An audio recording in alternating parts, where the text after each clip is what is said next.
It's shiny. It's awesome. It's cool. It's a piece of Good. hardware that I can give for my baby boy. Porque eu não comi nada antes. You know, Não comi nada. Eu vim absolutely. treinar. Hold on, I'm talking, brother. Hold on, I'm talking, brother. Hold on, I'm talking, brother. Hold on, I'm talking, brother. Hold on, I'm talking, brother. Hold on, I'm talking, brother. Hold on, I'm talking, brother. Hold on, I'm talking, brother. Hold on, I'm talking, brother. Hello, and welcome back to Hold On, I'm Talking, Brother. My name is Joe Greenwood, and you are listening to our UFC 272 preview, Covington versus Masvidal. Not in Miami, because Miami is a very difficult place to sell tickets, and they are not doing it there. And listeners, I have to inform you that today I'm riding solo. Tom has dropped out. He has COVID.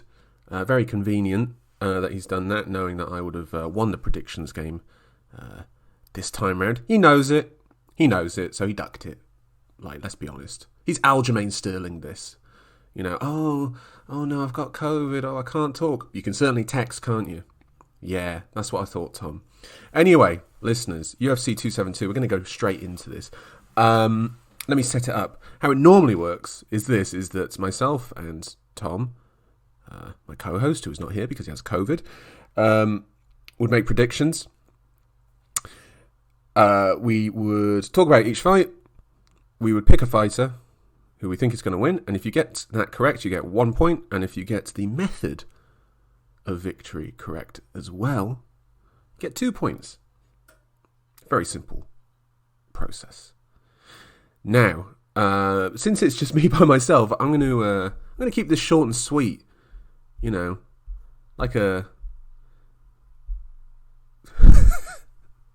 like a Haribo, I don't know. Anyway, let's go straight into this. I'm going to start at the bottom of the main card. Greg Hardy, somehow still on pay-per-view main cards, is facing Sergey the Spivak.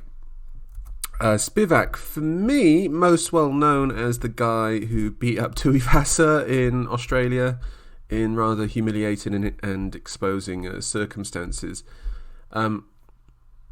He himself has not had this last fight didn't go very well. Tom Aspinall beat him TKO victory, but he has beat Alexei Oleinik, and that's about it really in terms of significant wins. Lost to Tybura. I feel like losing to Tybura sort of like sets your ceiling of like, well, you know, you could maybe get into the top 10, but I think that would probably be a push. And then Greg Hardy, who is 7-4 in the UFC, he's lost his last 2 in a row, and he's lost to Marcin Tybura. Rather hilariously lost that fight, and then even funnier, losing the fight to Tuivasa in just over a minute of the first round.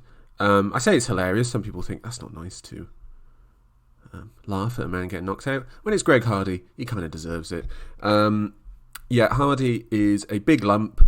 He's obviously somewhat of a very talented athlete. I mean, he was in the NFL. You have to be a freak of an athlete to make it in the NFL. But as a fighter, to me, just doesn't have the skills required to be a top UFC heavyweight, which, to be honest, you don't need much. Please see the aforementioned Tuivasa. And for me, I think Spivak is a more well-rounded fighter. And if needed, can just wrestle this one out and maybe even finish Hardy. I have gone for a Sergey Spivak win, and I've gone for a TKO knockout win. You know, a ground and pound win. You can see it, can't you? Greg Hardy, he's tired. It's the second round. Spivak, he's tired, but not as tired, and he's able to get these takedowns, just wear on Hardy, and finish with a delicious TKO KO over Greg Hardy. Not a very interesting fight. Don't particularly want to talk about it anymore. Now, this next fight is the fight that I think should be opening the main card. Kevin Holland moving down to welterweight to face Cowboy Oliveira, a man who is actually kind of the biggest criminal in the UFC and is still fighting on the cards. He has I think he has an abduction case against him currently. Also has, I think, conservatively 13 children. He is facing Kevin Holland. Holland, who is on a bit of a bad run. He was at middleweight. He was very small middleweight, let's say. It's maybe a bit unfair, but, didn't have to cut a huge amount of weight to get there. Last two fights, he went on a 5-fight winning streak in 2020, culminating in a tremendous knockout of Jacare Souza. What a strange, bizarre knockout that is very much worth your time. And then goes into 2021 and proceeds to get grapple fucked by, first off, Derek Brunson and then Marvin Vettori, two guys towards the top of the middleweight division. You could see Holland's limit there. Fair enough. Moves back down to welterweight, which was originally supposed to be his division, and he did fight there a couple times initially in the UFC. But he's moving back down now, I think now properly, where he will clearly have a weight advantage in that division. And that's something that I think he is going to lean on in this. He's a very sort of long, rangy striker, likes to pick his shots. He has kind of likes to snipe at distance and sort of pile on the pressure once he's sort of caught you. Oliveira is much more of a showman striker, shall we say, of like, let's just walk forward and bang, bro. Let me bang, bro. And he did bang, and he banged hard with Yancy Medeiros. By the way, a great fight, very much worth your time. I think they both knocked each other down 3 times in that fight before Medeiros got the finish. I'm expecting action, hard action, and I'm going with a Kevin Holland knockout of Cowboy Oliveira. No offense, Cowboy, but you're a bit shop-worn now, brother. We're looking at a bloke who is, how old is he? He's 30. Oh, he's only 34. Oh, Jesus. That's a hard 34, bro. Oh, my God. Look at this record as well. Lost to Gunnar Nelson, lost to Mike Perry, lost to Nicholas Dalby, beat Max Griffin, beat Peter Sabota, then lost to Savkat Rakhmonov, Randy Brown, and then Nico Price. Oof. Oh, God almighty. Can you hear that, listeners? That's right, that's the call of returning to jungle fights back in Brazil. That's not a racist joke, by the way. That is literally the name of a promotion in Brazil, where a lot of these Brazilian fighters come from. Kevin Holland by knockout. Stick your money on it. Right. How long have I been talking for? Not long. 7 minutes. Bloody Nora. It's way too long. Edson Barbosa versus Bryce Mitchell. Bryce Mitchell recently had a bit of a controversy, shall we say, going on the Ariel Helwani show and then wanting to talk about politics and saying how the government wants to take away the AR-15. Okay. And he said, but they can't do that because it's God's country. All right, then. Well, then why are they trying to do it? Doesn't make any sense. I think Bryce is not an intelligent man. And I'll leave it at that. But he is undefeated. He is undefeated. Hasn't fought in over a year. His last fight was a win over Andre Touchy-Feely. Hold on, I'm just going to take a sip of my tea. Oof. Which was after he had beat Charles Rosa, which was on the prelims of the Ferguson-Gaethje card. I remember that Charles Rosa fight because he was all over Rosa with his grappling. It was like drowning him. He was absolutely just all over. Rosa couldn't get any sort of space off of him. And then when he faced Feely, he beat Feely, had some success on the ground, but he couldn't quite put it together. I think he found a guy who was actually quite good and was able to cause him some problems. He did win the fight with a unanimous decision, a result that I agree with. But now he's moving up that little bit more and facing Edson Barbosa. Edson Barbosa holds some of the greatest knockouts in the history of the UFC. I think we can all agree on that. The most famous one being the Terry Etim wheel kick all the way back at UFC 142, Aldo versus Mendes. You also have the one over, was it Beneil Dariush? He had that hit that flying knee. It was the flying knee against Dariush. But he's been a bit of an interesting run as of late. Up at lightweight, his last 2 fights there were a loss to Gaethje and then Paul Felder. Moves down to featherweight, which was an interesting move because a lot of people thought he would move up to welterweight because he was quite a big lightweight. But it seems like a lot of these guys now have finally managed to sort out their diets and their nutrition and can actually sort of, get down to these lower weight classes in a healthy manner. And in that, his debut, lost a split decision to Dan Ige. I remember thinking Barbosa won that fight and Ige was lucky to get away with that. But no matter. He then moves on and fights Makwan Amirkhani, beats him in a unanimous decision. And then knocks out Shane Burgos in a cracking fight with one of the most terrifying knockouts I've ever seen, where Burgos, his body just failed on him. And he just fell to the ground almost as if he died. I actually did think he had died. And then after that, losing a main event to Giga Chikadze, which now some people might think is a bit exposing the way Chikadze lost to Calvin Kattar, that maybe Chikadze's not that good. And if you've lost to Chikadze, maybe you're not that good. Well, the thing is that Edson Barbosa's been around for a while, and we know his game.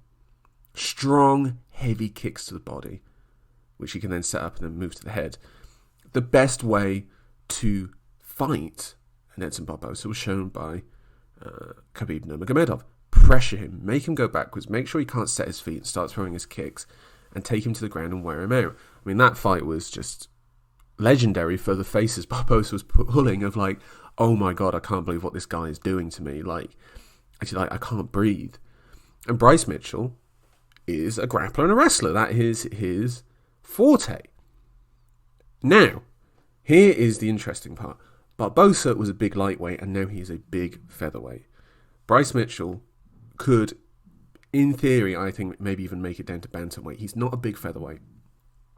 Is he going to have the strength and power to control Barbosa? You know what you have to do. You have to just walk forward. You have to cramp him. Make sure he can't set up those kicks. Are you willing to go through that? Is Bryce Mitchell willing to go through that? And as an undefeated fighter, most likely he does have that confidence within himself to do that. But for me personally, I think Edson Barbosa is too strong of a... his defensive wrestling is too strong for Bryce Mitchell, that's what I'm going to say. I think Bryce Mitchell's wrestling is not as strong as Khabib Nurmagomedov's, which is no insult at all, but I think he needs to be on that level of wrestling when he is this size.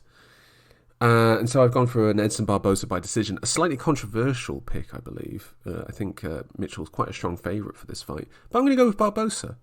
I'm conjuring up images. I'm conjuring the images, and the image that I'm seeing is Edson Barbosa beating the ever-living hell out of Dan Hooker to the point where basically the towel should have been thrown in and Hooker's body just gave up on him. Could potentially see that sort of ass kicking, but I think I'm going to go with Barbosa decision. I think his defensive wrestling is going to be strong enough to keep this on the feet, and if he's able to do that, and if he does do that, I think Mitchell will have some problems there. Yeah, I mean, Barbosa's takedown defense is 78%. You know, and you have to think that that'd be a little bit higher if he hadn't faced Khabib Nurmagomedov.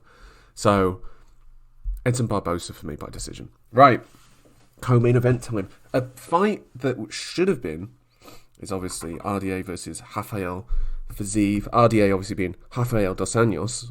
I don't know why I'm saying it as if you all know who he is. You may not know who he is. Rafael dos Anjos, former lightweight champion, moved up to welterweight and now is back down. At lightweight is, how can I put this, is a badass. Anytime, anywhere. The real epitome of that. Now I'm going to do the thing that everyone does when they talk about RDA. Everyone does this about RDA. I'm going to run through his resume in the UFC, starting in 2008. Lost to Jeremy Stevens, lost to Tyson Griffin, beat Rob Emerson, beat Carl Bradley, beat Terry Etim, lost to Clay Guida, beat George Sotiropoulos, lost to Gleison Tebow, then wins over Kamal Shahrus, Anthony Njokiano, sorry I messed this up, Mark Bocek, Evan Dunham, Donald Cerrone, lost to Khabib Nurmagomedov, then wins over Jason Hyde, Benson Henderson, Nate Diaz, Anthony Pettis for the title, beat Donald Cerrone in a title fight, then losses to Eddie Alvarez, Tony Ferguson, then wins over Tariq Saffiedine, and then moves up to welterweight, beats Neil Magny, beats Robbie Lawler, loses to Colby Covington in the interim title fight, Kamaru Usman lost, Kevin Lee defeated Kevin Lee, lost to Leon Edwards, Michael Chiesa lost to him, Paul Felder a win over him, and that is his last fight. Listen to the names of fighters he has faced, and of course he had the famous Conor McGregor fight, which was cancelled because he broke his foot 2 weeks out, and they had to draft in a replacement, and that's where Nate Diaz stepped in. Anytime, anywhere, Rafael Dos Anjos. Rafael Fiziev was supposed to be the co-main event. He drops out because he gets COVID.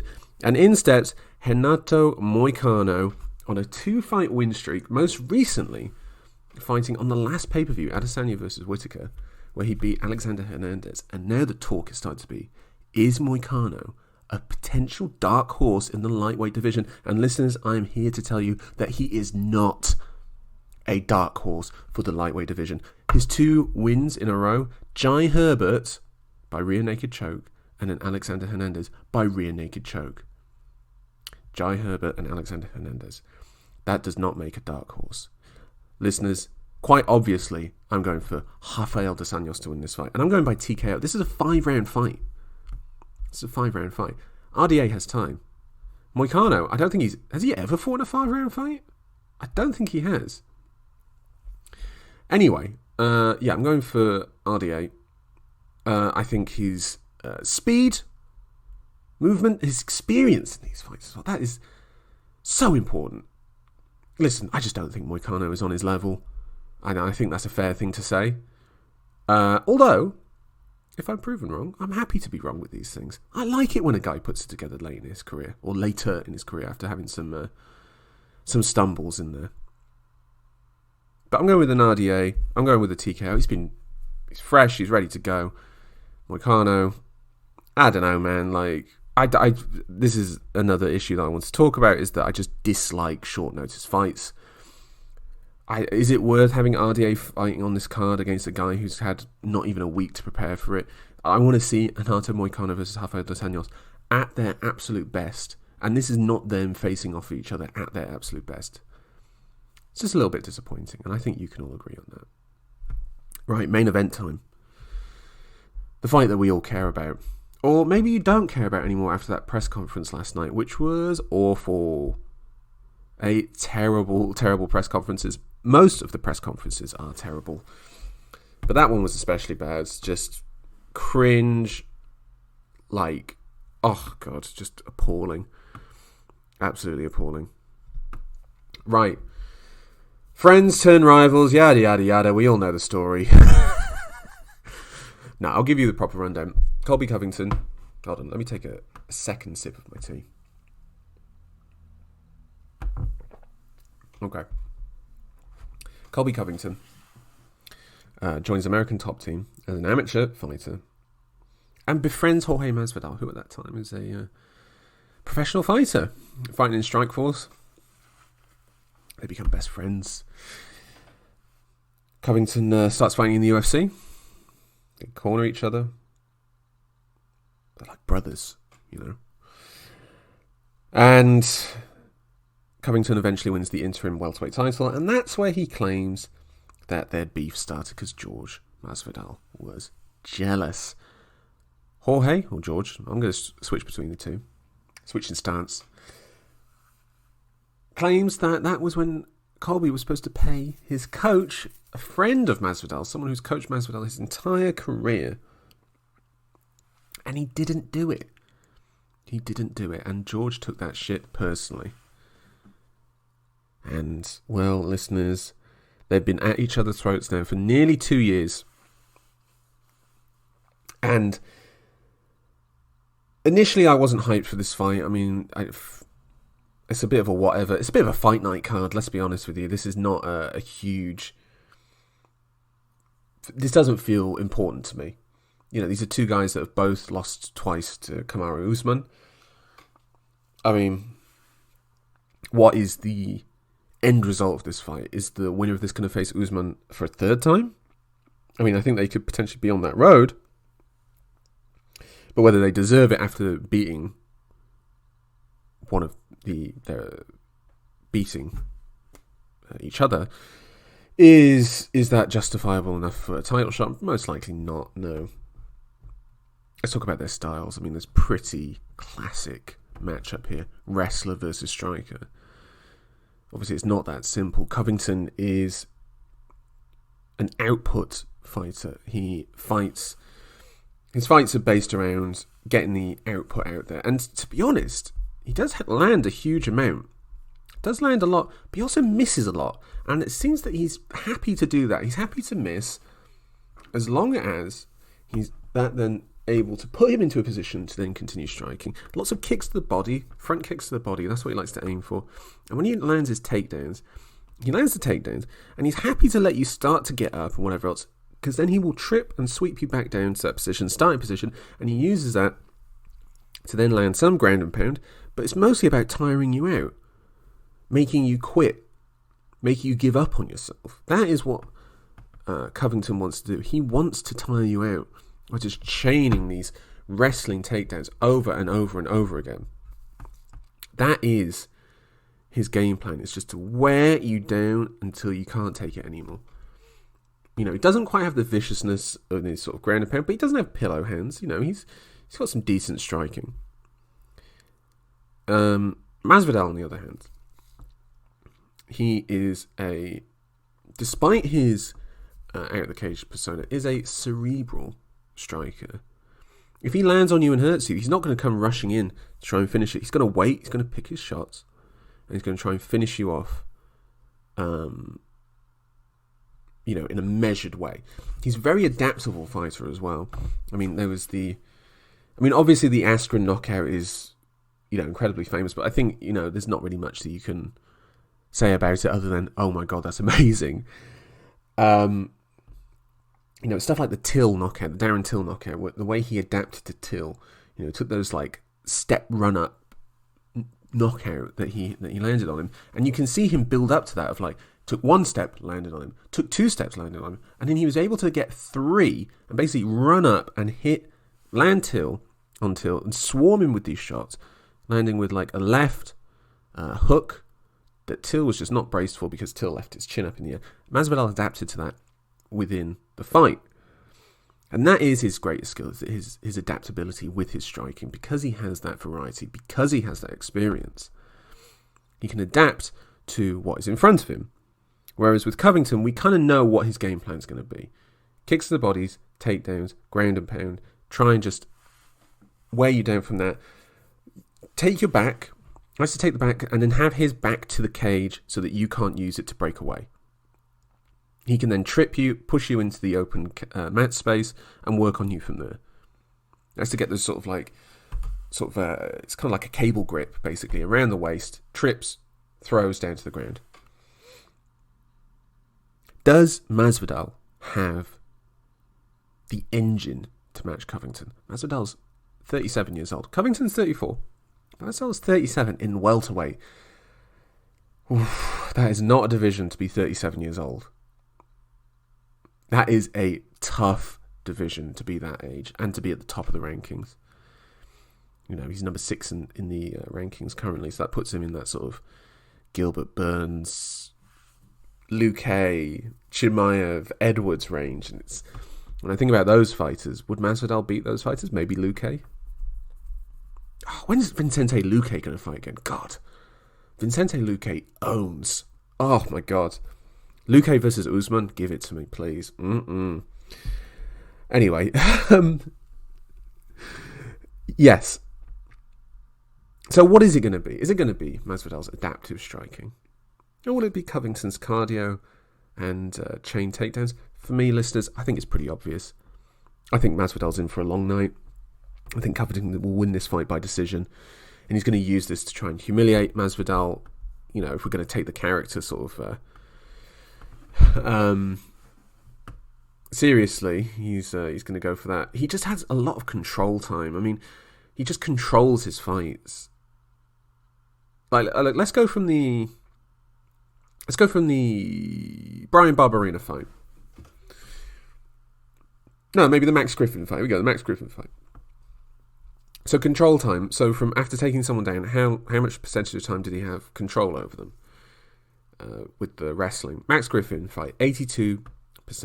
Brian Barberina, 60%. Dun Kyung Kim, 67%. Damian Maia, 11%, but obviously you use the wrestling in that to keep it standing because you don't want to go to the ground with Damian Maia. Rafael dos Anjos, 50%. Robbie Lawler, 34%. Kamaru Usman, 0%, because there was no takedown attempts from either fighter in that fight. Tyron Woodley, 56%, and then in the Usman fight, 7%. That doesn't mean that he took him down. That means that he had control of him through takedown attempts. That is an exhausting pace to put on someone, and it's even more exhausting to try and get up from there. The Robbie Lawler one's very interesting because Covington was just throwing out shots endlessly, not letting Lawler set, not letting him get into any sort of rhythm. And that is going to be the interesting point for Masvidal, is that when he's got that coming at him and it's disrupting his rhythm, what new rhythm is he going to create so that he can land on Covington? He will undoubtedly have chances to do that. Whether he will actually do it is a completely different matter. I've gone for Colby Covington by decision. I think we could be looking at a 50-45, even a 50-44 sort of scoring with some of these cards. We're going to get a lot of Covington pressing against the cage and Masvidal pulling faces and blowing kisses, aren't we? And I will hate it. I will absolutely hate it. Right, listeners, thank you so much for listening. Additionally, I'm not going to talk about the Cain Velasquez news due to the fact that I feel like giving it as much time as possible is the best thing to do, because I don't want to speculate on this sort of thing. I'll wait till Tom's better and then we can talk about it then. And yeah, so I don't particularly want to talk about that right now. I think it's just a bit of a sad story that doesn't really need to be discussed by me. I don't think there's much I can really add to it by myself, but with Tom, I think me and him could have an interesting conversation about it. Right, let me run through my picks again. I'm looking at some of them and I'm like, that is a crazy thing to pick. Spivak versus Hardy. I've gone Spivak by TKO. KO. Holland versus Oliveira. Kevin Holland by knockout. Edson Barbosa versus Bryce Mitchell. Barbosa by decision. RDA Moicano. RDA by knockout. TKO.